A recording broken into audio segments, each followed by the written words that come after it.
bitches, that big business can't fuck with me, man. Yeah, fuck niggas and punk bitches is stuck with me. See the idea, they out to kill, find love in me. What's good, y'all? Welcome back to the channel. I'm hyped for this one, man, because I'm talking to an absolute legend, a dude who more than likely busts your favorite player's ass at one time or another.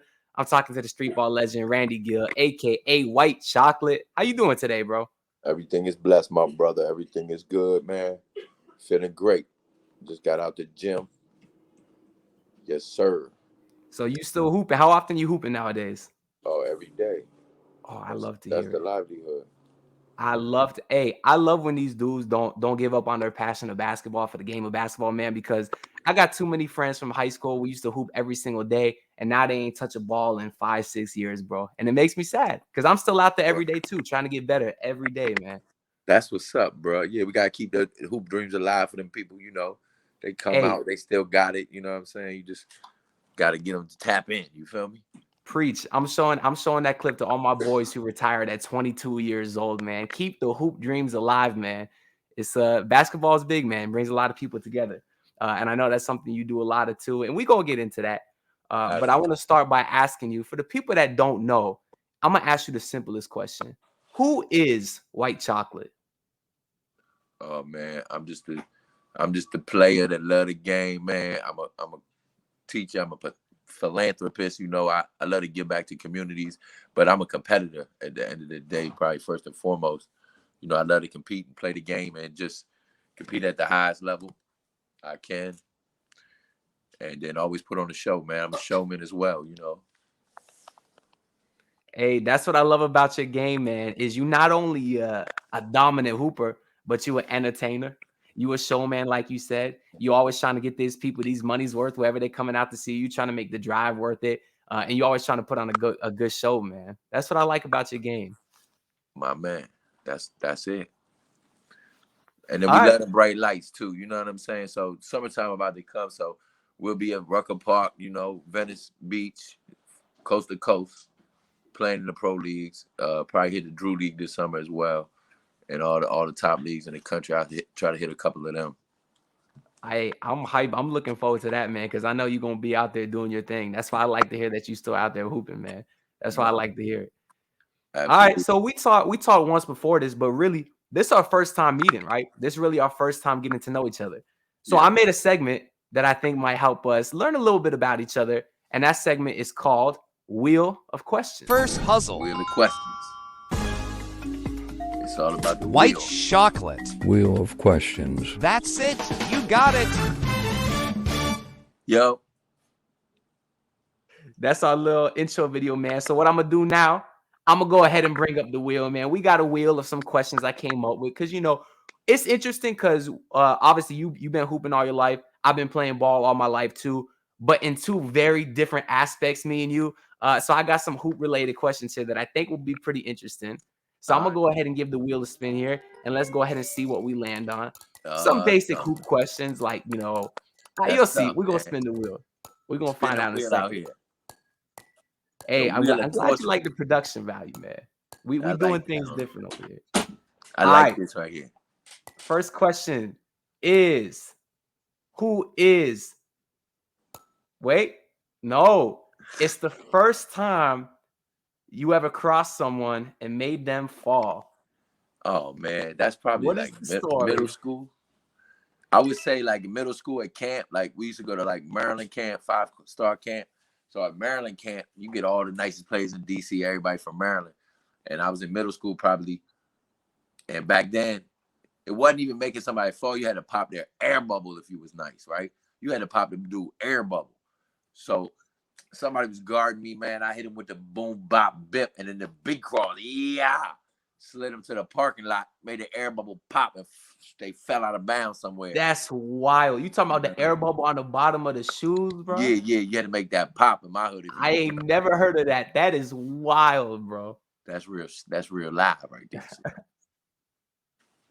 You gotta make the air bubble pop, homie. All right, so you hit him with the move, and then what happened? You pulled up. Where was you out on the court? What happened? Oh yeah, so I'm on the wing, and then boom, Slim fly out of bounds, air bubble pop. I'm going to the basket. Thank you very much. That's 2 points. And so you didn't sell. You made the shot, I'm guessing. Oh, no. It was no time to sell nothing, homie. Got to knock that down. And then back then, there isn't no celebrations or nothing. I'm in middle school, so it's just you bumping, like, next play. You know what I'm saying? So that's how that went. But it was crazy. Then you talk about it later or something. There wasn't no videos back then. So, yeah. Hey, I'm sure you've done that many times in your life, though. Making a dude hit the earth. Oh, yeah. That's a regular occurrence. You know what I mean? That's a weekly occurrence.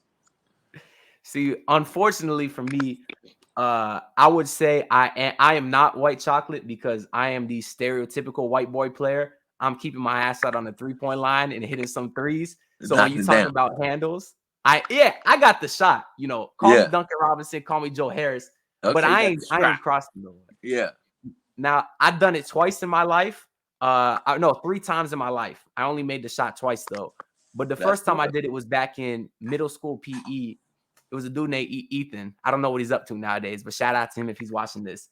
It was just a little basic mid-range drive, snatch back, and he had fell. His ass hit the hardwood, and I pulled up from a little 15, 16 feet and hit it. Yeah. But like I said, I've only done it 3 times, and I made the shot twice. I'm happy with that percentage. That's a great percentage. That's a great percentage, man. High level right there. 2 for 3. That's what I say. Hey, it's a rare occurrence because, like I said, most of the time my ass is staying at the 3-point line. But that's why I like talking to dudes like you when you got the whole package, man. The handles, the shot, the speed, all that, man. Word. And I think just a little tip to everybody, a little golden rule. You know what I'm saying? When you see him drop, get your shot up, homie. You gotta pull it. You know what I'm saying? Oh, don't pass it. Whatever. Pull you that can't shit, pass it. Know? After they hit the deck, man, get your clip off. You know what I mean? I don't care if you cross a dude at half court. You better pull that shot if you dropped it. Man down, you got to let it fly. And you got to make it too. Or, hey, it don't count, right? If you miss the shot, the cross don't count. I don't know. Nowadays, that should count anyway, man. Just show the cross. You know what I'm saying? You right. In our time, you had to make the shot for sure. Okay.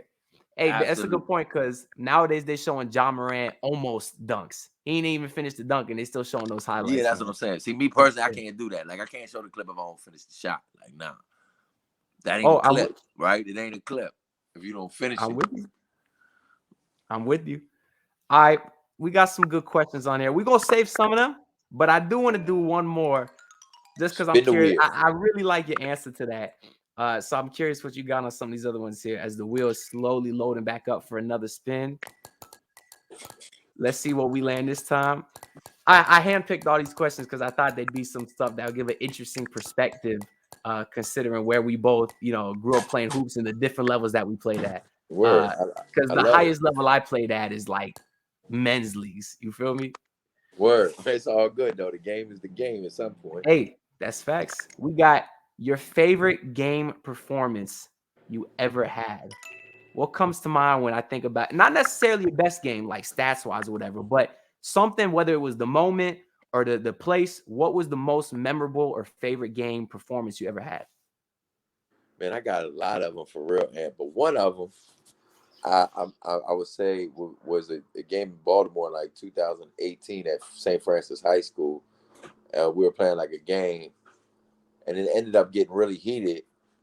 I hit like 21 threes. I had like 105 points. Yeah. And it was just it was in a clutch. Like I broke my ankle in the end of the game. I still played. I hit the game-winning shot. Joke was crazy. So that wasn't like a on the radar type game, but it ended up just being a real good game. That's one of my favorite ones. My favorite performance probably would be like, at the Garden maybe. I had a really great game. It was like Chris Paul, Carmelo Anthony, a lot of good players. And we played at Madison Square Garden. I had like 45. So that was like a real good game as well. But my favorite game of all time got to be the Allen Iverson game in Hampton, Virginia. I had 57 points. I didn't start the game. I had to come off the bench. Iverson was on my team. That joint was in Hampton, where he's from. It's probably like 8,000, 10,000 people there, packed. And I put on a crazy performance, 57 points, MVP and all that. So that was like one of my favorite joints too. Damn. But I got 100 of them joints. So, but them are a couple of them right there, homie. Damn. So I got some questions then about that too. One, you said I was watching some clips and interviews with you. You brought it up here. You scored over 100 points. How many times? Like 6 times in my career. Bro, like what the hell does that look like? Like, how is that even humanly possible, bro? Like, were you just out there like pulling from deep? Or you just like, do you know as soon as the first one goes in that you're gonna have a hot night? Like what is that like, bro? Like it's kind of crazy. You can't be thinking like you're going to go out there. Like you got to have everything kind of. You don't never know that's going to happen. Like I ain't playing like I'm gonna go have 100 clip, right? It's just like you just playing at a high level. Like we're pushing the ball every play, and then you just got dudes like they kind of know your game a little. Like just kick it, and we're going. So if it's me or you or whoever shoot, we're going. We're getting it up, and we're pushing up and pressing, and just making that high speed game. So without that, it ain't even possible, right? In the first place. So I think that's like the key is the motor, to have a motor and skill level. And then I shoot like if I'm hitting 20 or 33s, then I got a good chance of getting to the 100. But I ain't really playing to get 100. I'm just trying to cook you. I'm just trying to cook. We trying to bust the scoreboard. So like, you know what I mean? That's really the principle behind it. And then everybody, like you got to have players that's giving you the ball. Like that shit everything got to be really good, you know. I mean, I did that 6 times, but I played probably 10,000 games. I don't know how many games. I ain't never count, but thousands and Hey, thousands that's of still a games. good percentage, man. What? Hey, I was gonna say too, you brought up a good point about your teammates, man. Ain't nothing better than being in a situation where you got the neon green light, then you can just go out there and do you. Yeah, That's the best, man. that's what basketball is very situational. You know what I mean? So a lot of people give up. Like you was talking about basketball for situation. It ain't even basketball. It's the situation in the game. Like, oh, they had this fucked up coach, or they didn't like this situation. They wouldn't get no bump. They take a game and the love from you. You know what I mean? So it's like you got to stay true to the game, not the situation. Maybe. You know what I mean? That's kind of a little something for them No, people. you're right. You're right. Pop a little You true got on to you, you got to man. love the game. You can always love the game, but if you're in a situation where you don't feel like you having fun or you can be successful, it's tough. Yeah, yeah. And you see Well, that in the pros now. Like before, you didn't oh really see yeah. that. Now they all jumping ship every all day, right? They just trying to. But back before, you couldn't do that so easily. So or Well, how do maybe you feel about that? Do you respect the guys like KD that say, "I don't care if I'm stacking a team, I want to win," or do you wish they would just stay on the team and ride it out on their own? yeah, like that's up to the player. Like however they want to get it. You know what I'm saying? And it ain't really no rule. I mean, I mean all that. You can't join this team or that. Like, man, you got to still win. They got to still win. You get to play them. So like all that out the window when it's time to bump anyway. So all that on paper is one thing, but just playing the game, you got to still play the game. So for me, play the game, homie. I ain't really Hey, tripping wherever you at, bro. I'm with you. Hey, I have fun anytime I'm on a basketball court, man. That's where I'm at. I just love being out there. It's just like it's a break from everything else. You go out there, you have fun, you entertain, especially when there's a crowd. I'm with you Yeah, there. yeah, and compete. You know what I'm saying? Entertain. You know what I mean? So All that. So you also brought up too, you played at MSG, you said you played with AI. Like, was there ever a point that you was nervous as these stages for you got bigger and bigger and the teammates and opponents and crowds got bigger and bigger? Was there ever a point where you like, damn, like I'm here or I'm nervous? Like, what's that like? nah, I love those type of moments because kind of I'm not in the NBA, so like those moments are like kind of like your check. You know what I mean? Like kind of temperature check or whatever. Like you know what I mean? What level can you really play at? Even though it ain't a real NBA game, you playing against some of the best players in the world or that ever played and stuff like that. When they're at their prime of their careers and they're playing is or whatever. It's just you know what I'm saying. It's just like I want to like try to do my best. You know what I mean? So I'm just I kind of rise to that challenge, or even like the MTV thing back in the day, or the OBL thing, the summer with T Mac or whatever. Those big moments, I just love those moments, and that's kind of like I ain't in the league, but I play for like them stages, to get the chance. You don't never know when they're gonna happen really with my situation, so they come few and far between. So like when they come, you just want to make the most out of those situations. No, that's right. Like when you given an opportunity, ain't no guarantee you ever gonna get that chance again. You better Yeah, make the most of that. right. You better because you ain't know if you're gonna get it again. You brought up the MTV thing, which we're gonna get into next. That's a great transition. Before we do though, my greatest game ever, it was probably in college. It was one of the intramural games we had. So for some setup, this was my junior year of college. Sophomore year of college, we was in the playoffs and we lost in the first round. And I missed the game-winning shot in the first round. It's the shot that I practiced hundreds of times. And that shit ate at me for a whole year until the very next season, right? And we finally, and of course I kept practicing. Then we finally go, next season comes a whole year later, my junior year. We make it to the playoffs in the first round. And I remember I ain't talked to nobody that day. The drive there, I ain't talked to no one. I said, I've waited a year for this moment. I'm not losing that shit. I think I shot like 7 to 8 from 3. Had like another 4 or 5 points inside the arc. Finished with like 30 plus. And that was good, man. That was my best performance because there was a lot of people out there watching. And that was a good one, man. That was a good one. I waited a whole year for that. My man got a 30 clip on them people on the get back. See, it ain't about all the numbers because that's like a real great numbers game, but it's also like the get back. You know what I mean? Oh yeah, that's why it's the moment for me, right? The redemption. Hey, it's my redemption arc. You know what I'm saying? All right, so we gonna save. We got more wheel questions I want to ask you because I really like your story so far. We gonna save those for a potential future episode. So I do want to get into, because obviously you mentioned the MTV thing. You were on a show a while ago called MTV's Who's Got Game. So for the people that don't know, like, go ahead and explain, like, what's that whole deal? Oh, that joint was real cool. It was a reality show, so like 24 hours, 7 days a week. You know, for like a couple months, you got the cameras on you. You have to live in like a joint house, like with everybody else on the show. And then it was Magic Johnson and Pee Wee Kirkland with like the host of the show. So you got like two of the greatest players that ever played basketball, right?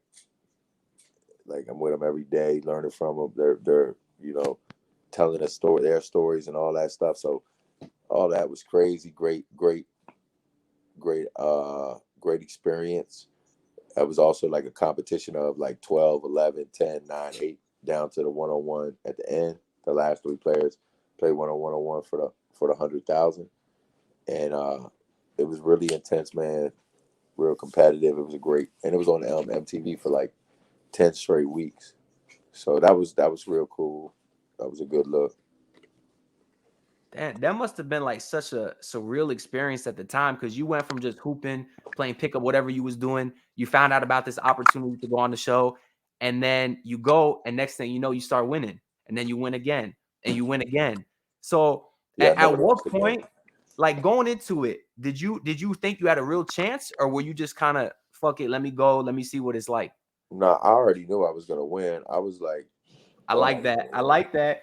Yeah, I definitely thought I was gonna win. I mean, I was already like one of the best players in the United States in streetball at that time.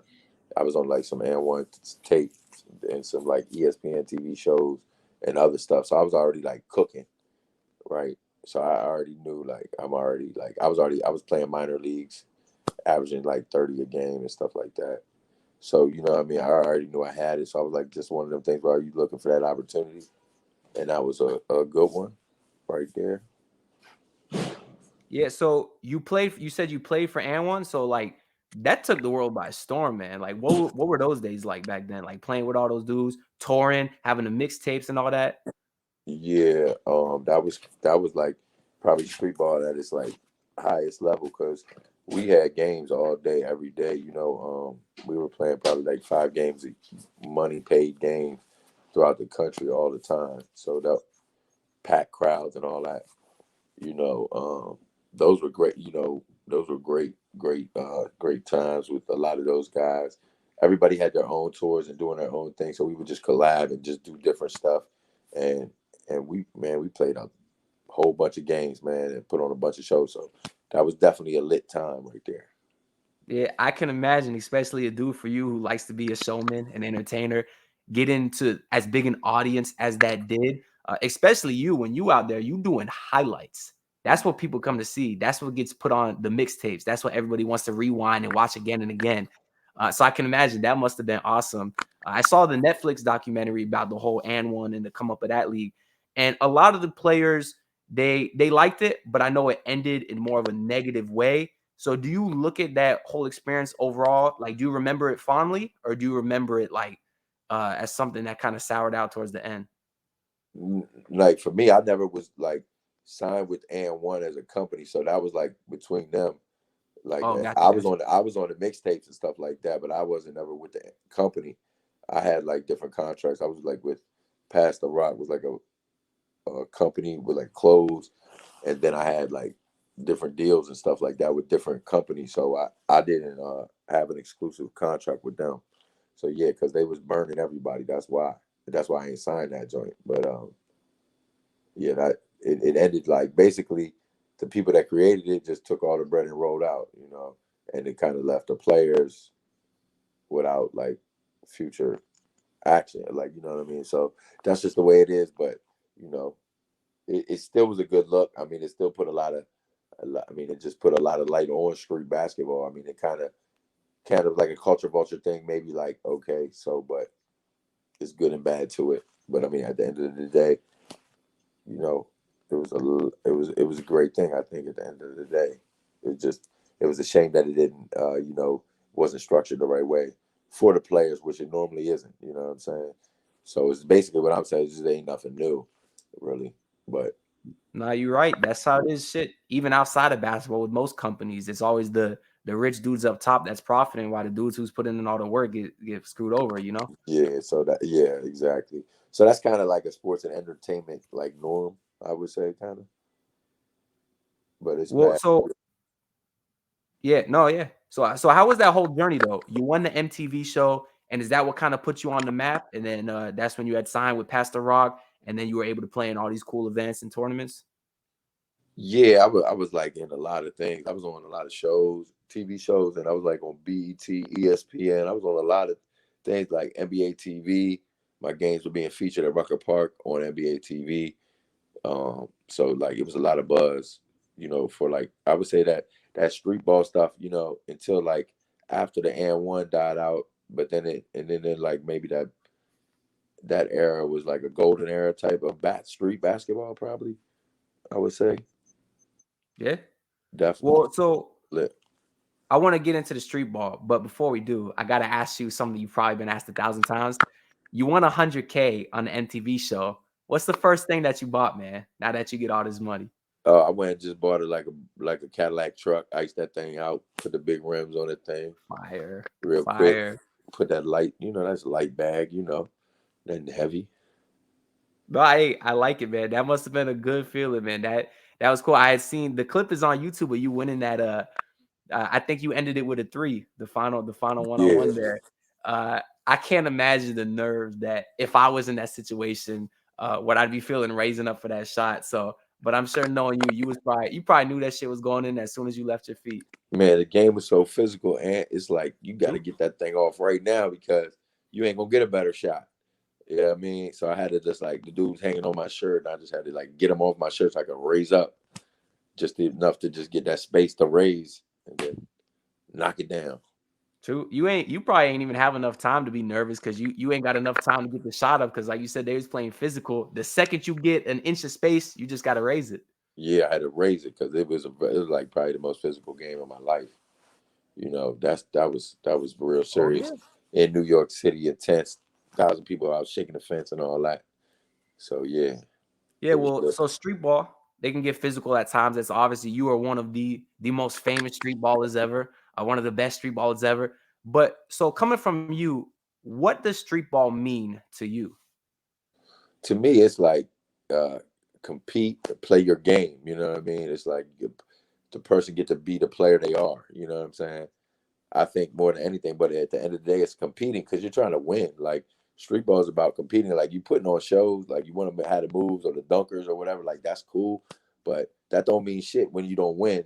At the end of the day, like you go to any court, you know what I mean. You're trying to stay on the court. So to me, the true essence of street ball is competing and getting the W's. You know what I mean. And all that other stuff is like part of it. You know what I mean. But then it so much stuff and of the culture, a part of the culture of basketball just brings so much together from the food to the people, the fans, like the moves, the style. right? Everything, right? They bite everything off the street. You know what I mean? Yeah, that's a beautiful answer. I mean, you talk about the competitiveness. That's why I love it. I don't care what type of game it is. I don't care who I'm playing against, whether I'm playing against 50-year-olds, 20-year-olds. I'm out there always trying to win. That's why I love the game, is because of the competitiveness. Uh, and with these dudes in the NBA, they all getting paid millions of dollars, bro. Half the time, half these dudes might not even care if they win or lose. Yeah, it's But crazy. if you're talking street ball, if you go and playing pick up real street ball, you got egos on the line. Man, You ain't trying to lose because if you cross someone and you lose the game, ain't no one gonna remember that you crossed them. They gonna come to you and say, "Hey, but you lost." You know? Absolutely, right. That's it. And especially when you're going to people's cities and towns, you know, and like taking that challenge. You know, you going in there, city, their town, so they demand or whatever. So like it gets heated, and it's. I mean, it's just about the game, and then just the brotherhood of the game too. You know, like the people you meet through the game or through the competition and the battles. You know what I mean? Or the respect you gain for people off of that. You know what I mean? So that's cool about the game. Nah, it is, bro. Like, I've been playing pickup ball, street ball for over 10 years now. My closest friends are all dudes that I met hooping, dudes I went to war with on the courts in some of the most intense games of my life. Because on a small scale, you could say, okay, it's just sports, we just playing for fun, but really, like, it matters. You know, you got pride on the line, you got ego on the line. Like this, like everybody's out there trying to win, and that's why I love street ball. Yeah, me too, bro. I agree with that. So another Facts. part of street ball too. I mean, you mentioned it's the highlights and the culture with it too. And as an entertainer yourself, and as one of the most confident dudes out there, which you have to be to get to the levels that you're at, you have to be confident. If you don't believe yourself, you ain't gonna make it nowhere in life. You ain't gonna get across the street, right? So yeah, that's very important. Is that confidence? I would say. That's another great quote. Hey, quote White Chocolate on this. Put this on a t-shirt, man. If you don't have confidence in yourself, you can't even cross the street. Man, that's crazy. But that's facts though, man. And I think that's a lot of problem with a lot of players nowadays too. They look too much into media, what people are saying about them, and it kills their confidence. You can't be worried about none of that. You just have to believe in your skills, and I think that's what's going to take you the farthest in life, in any aspect. I really do believe that, and keep putting in that work. You know, that work and that faith, because that's what it takes. Like you said, in anything you do. So, but relating to the confidence and the street ball, the culture with all that, and being the entertainer that you are, I can imagine you must have had a lot of dudes over the years want to try to fight you or get into a little physical scuffle with you over the years. How often did that happen to you growing up, or even nowadays? I mean, it happens some. It's kind of like, you know, maybe. I mean, now I'm like kind of a professional at what I do, so I kind of like. I mean, you still get them things at times, but you know, it's kind of more like the vibe you bring it. You know what I'm saying? Or not in like, you know, engaging into that aspect of it. You know, let them know. You know what I'm saying? It's out of love, and we out here playing and competing, but you know, it's not about that. We don't want to have that type of message. So Yeah, it's kind of my no, I job, agree. like kind of it's like bring that type of spirit with me or positive. So I ain't trying to like engage in that type of activity, right? Yeah. Well, I certainly wasn't Promote that. saying you, but the reason I was asking is because I know once in a while I'll hit a three in someone's face, and maybe you hold a follow through up there an extra Yeah, it second, gets crazy a and little people bit. don't like Yeah, that. People get mad at me, and I yeah, can only imagine when you out there and you literally dropping dudes, like you embarrassing the fuck out of them, yeah. and then you do a little shimmy and hit the three. I can imagine you've had a lot of dudes want to come at you after stuff like that. I mean, yeah, man, they better check their feelings at the door. But yeah, we ain't tripping on none of that. So I mean, it Hey, happens though. You know what I'm saying? It's like, yeah, but that's why you can't just throw the ball off of everybody's head and all that. You can't. You gotta. You know what I'm saying? Like shit like that is like it does get a little bit. You know, you gotta. Or I'm just saying that'll like insinuate a riot sometimes. Like maybe. So you can't just do that. So like certain things you gotta kind of be chill. Maybe picking. I mean, like, but I really think the most thing is just like my approach. Like somebody's like, oh, mad if something happens. Like, you know what I'm saying? It's how I also act. Like, what? Or it's like, we hooping, bro. yeah. they're gonna match your energy. So if you match their aggressiveness, they're gonna get more aggressive, you know. Yeah. But if you just like, hey man, I'm out here trying to have fun, I'm trying to entertain. If I'm sorry that your butt hurt, but let's not do this, you know. Yeah. And then sometimes you're gonna have to stand up and man up. Like, I mean, I guess it just depends on what it calls for, you know. Yeah, no, there's a time and a place. That's why, like you said, a lot of times you got to read the situation as a dude who's out there, you know, really hooping and likes to show off once in a while because people are there to watch. You want to entertain, you know. So, so obviously we talked about the street ball. I'm sure your dreams growing up is when you really started hooping was to make it to the league. Do you think that playing street ball had any negative impact or like a negative influence on the eyes of NBA scouts and things like that? I mean, I heard that it did, you know, at them times maybe. But I mean, I say to that is like, yeah, I did hear that, like, oh, you know what I'm saying, street ball, but that was how I got on. So like if I didn't get to play street ball, I would have never even got into minor leagues, you know what I'm saying? So like basically after I did like started making a name in street ball, I got into the minor leagues. Then I cooked every minor league that like the 20 years now straight, right? In every minor league, USBL, ABA, CBA, all those leagues like USBL, PBL.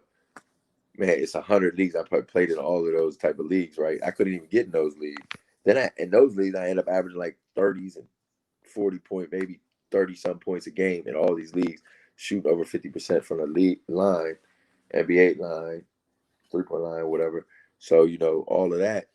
And, you know, I mean, I wouldn't probably not have played if I didn't play street ball. Then I got on because I didn't have that image.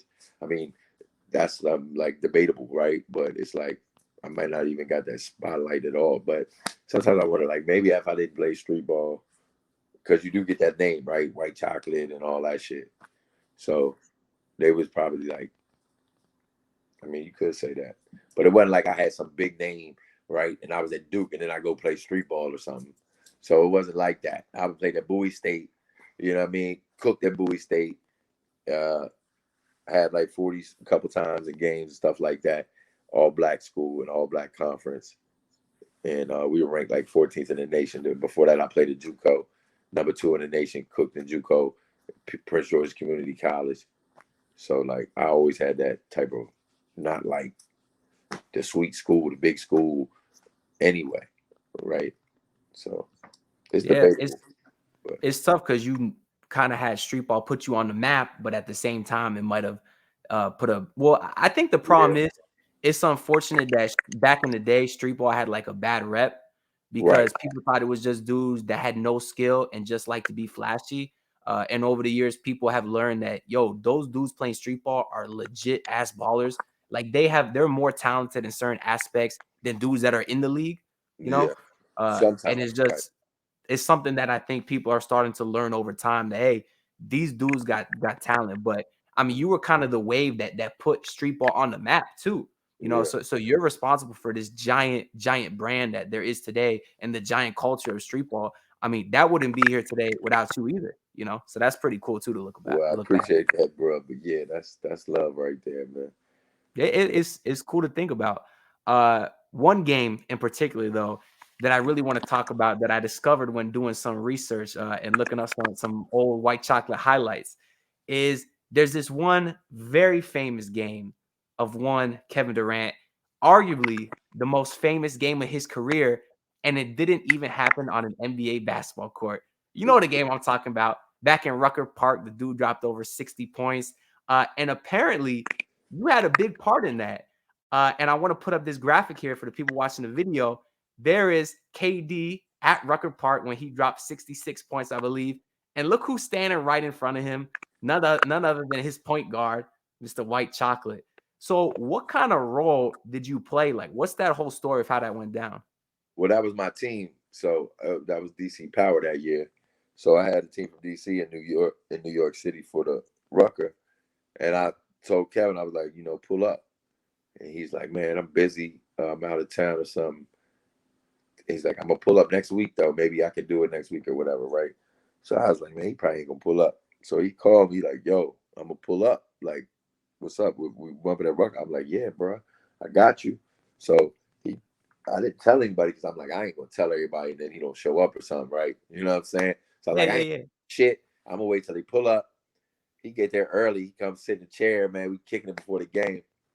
It's like joint starts getting packed, man. Before we tip off, that joint probably got like 5,000 people in there.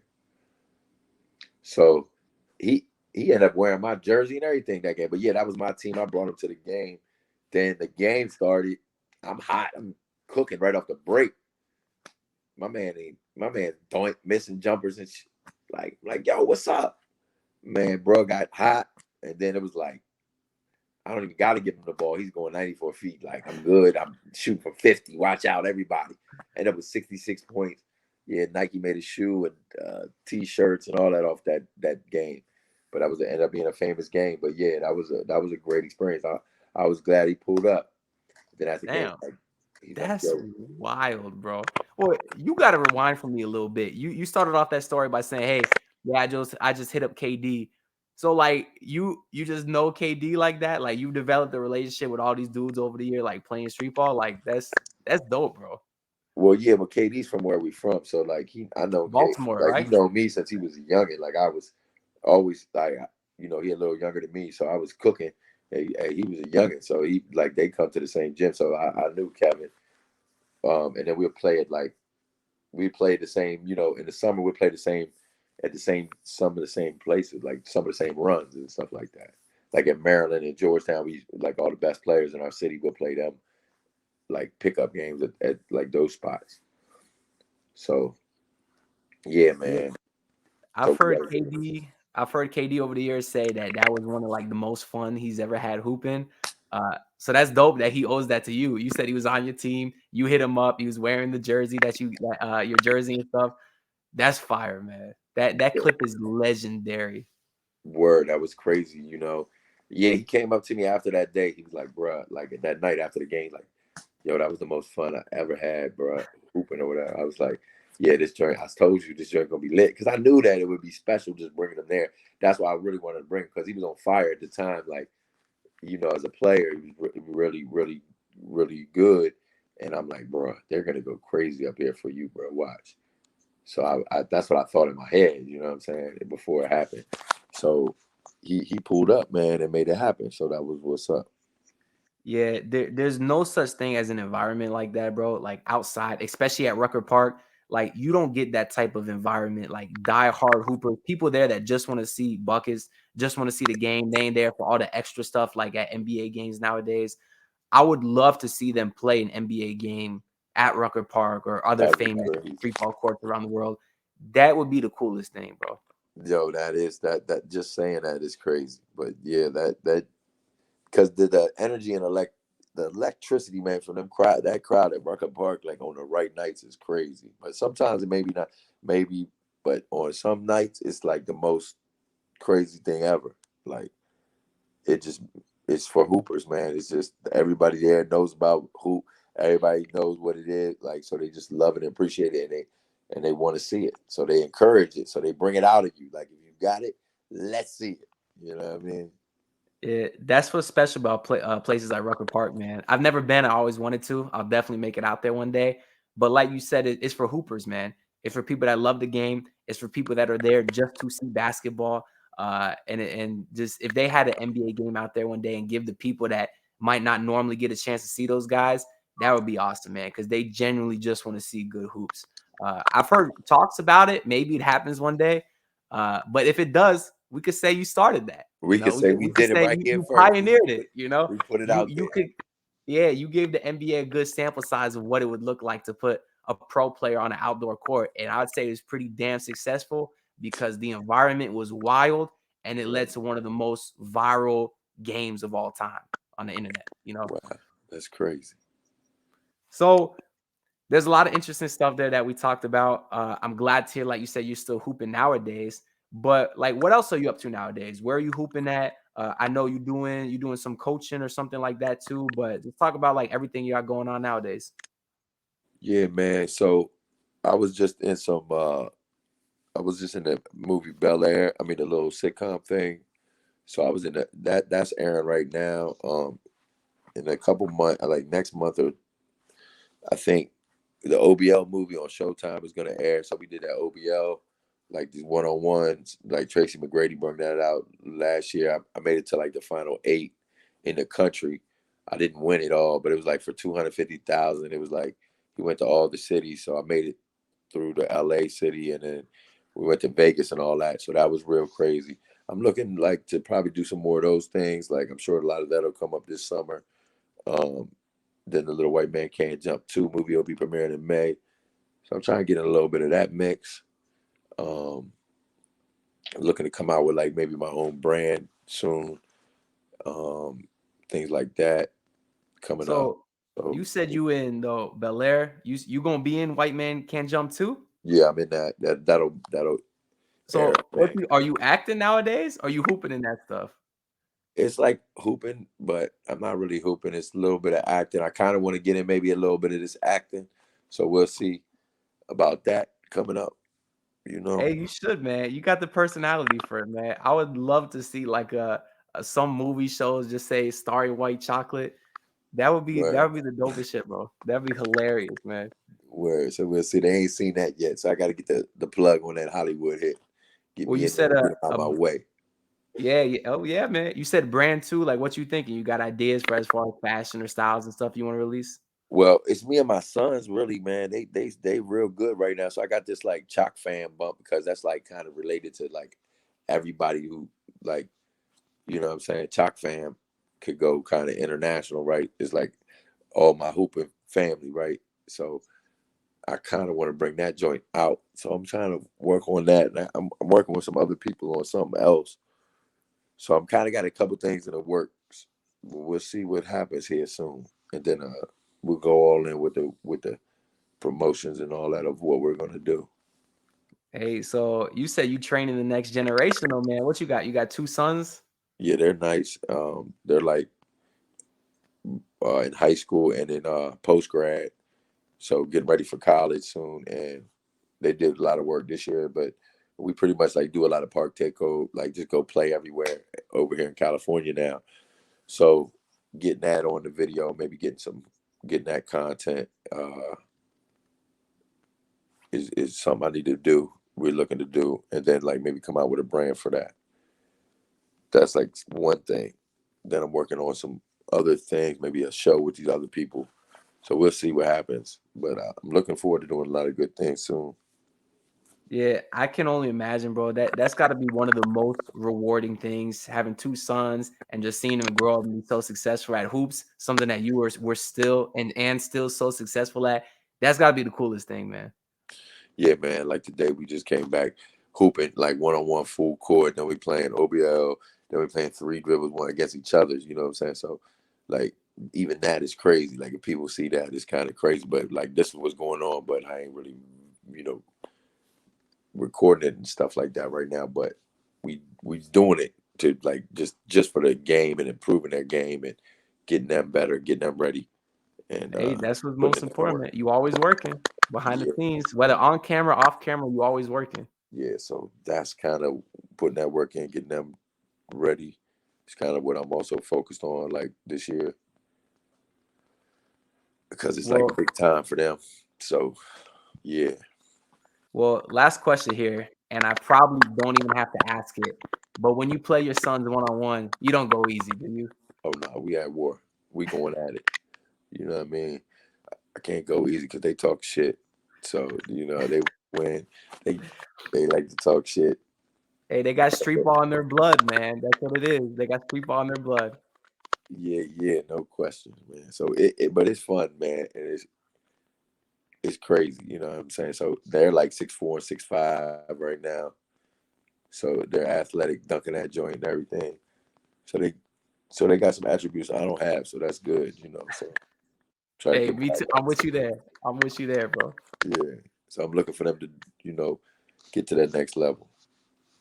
All right. Well, before we get out of here, man, any last words you want to say? Anything you want to shout out, sponsor? What you got? Anything? Nah, man, just shout you out and appreciate you. You know what I'm saying? Our boy Irv, who plugged the joint in and saw the vision. Shout out to Irv, man. Shout out to Irv. Yeah, definitely big shout out to Irv, Big shout out, love to everybody, man. And just stay tuned. Looking for a great summer. And you know, I'm looking forward. You know, we're gonna continue this and get some people in here and get this thing getting spicy. You know what I mean? So y'all stay tuned for that. You know, be on the lookout because it's a cookout, baby. Yeah, and then look out for the cookout. You feel me? That's it. Let's get to it. Hey, well, I appreciate you coming on, man. We definitely gonna reconnect soon, maybe even in person for some park takeovers, man. Because I told you I'm out there hooping.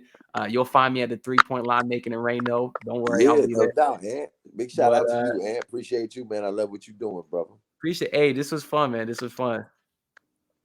All right, let's get it. Look, pull up in the city tryna get that dead face. Do it on my own, I don't need no dead weight. Had to kill him off, yeah, I need a headspace. You know this homegrown bitch don't offend me. Better watch your tone, bet I take your love.